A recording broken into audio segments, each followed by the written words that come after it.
why the deep connection you feel from afar often disappears in person. Hello, I am Dr. K. Paul Stoller. You know, sometimes we meet someone. The connection feels electric, deep conversations, spiritual chemistry, heart energy that feels undeniable, even from hundreds or thousands of miles away. Then you finally meet in person, and something is missing. The warmth is gone, the spark feels flat, and you're left wondering, was any of it real? Today I want to talk about one of the most painful but important lessons in modern relationships.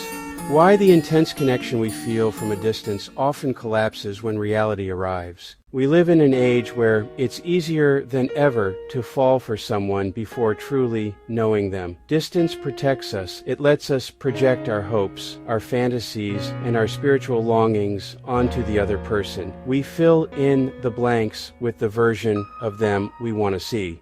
In that safe space, the heart connection can feel incredibly real, sometimes even stronger than in-person chemistry. But distance also hides the nervous system's truth.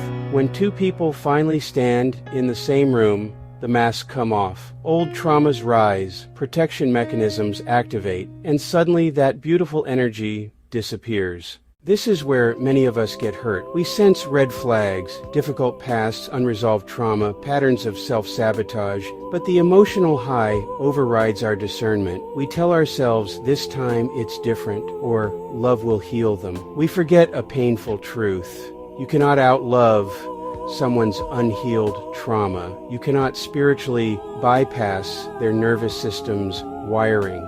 When someone has a heavy history, alcoholic parents, abuse, chronic health struggles, their capacity for consistent warmth and intimacy is often compromised, especially in the beginning. The closer you get, the more their protections kick in. Many kind, service-oriented people fall into the healer trap. We see someone's pain and potential and think, if I just love them enough. We also sometimes overlay heavy spiritual expectations. This was meant to be. The universe brought us together. When it doesn't unfold magically, it feels like betrayal. But often the universe wasn't setting us up for romance. It was giving us an opportunity to serve and to learn. The lesson: strong feelings are not the same as readiness.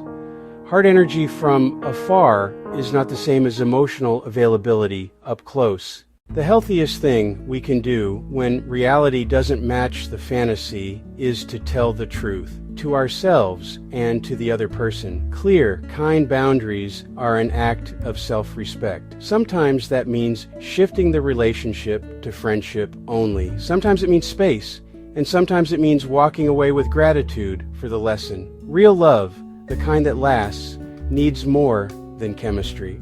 It needs emotional safety, stability, consistency, and two people who have done enough inner work to show up warmly when it matters. So if you're in that painful space right now where the connection felt magical until reality showed up, know this: you didn't fail. You didn't imagine the energy. You simply received important information. Protect your heart, honor your discernment, and trust that the right person won't make you question whether the warmth was ever real. They'll make it obvious in person. If this resonated, drop a comment. Have you ever experienced a strong, long-distance connection that faded in person? Share this with someone who needs to hear it. Subscribe if you value honest, compassionate relationship wisdom. You deserve real connection, not just the illusion of it.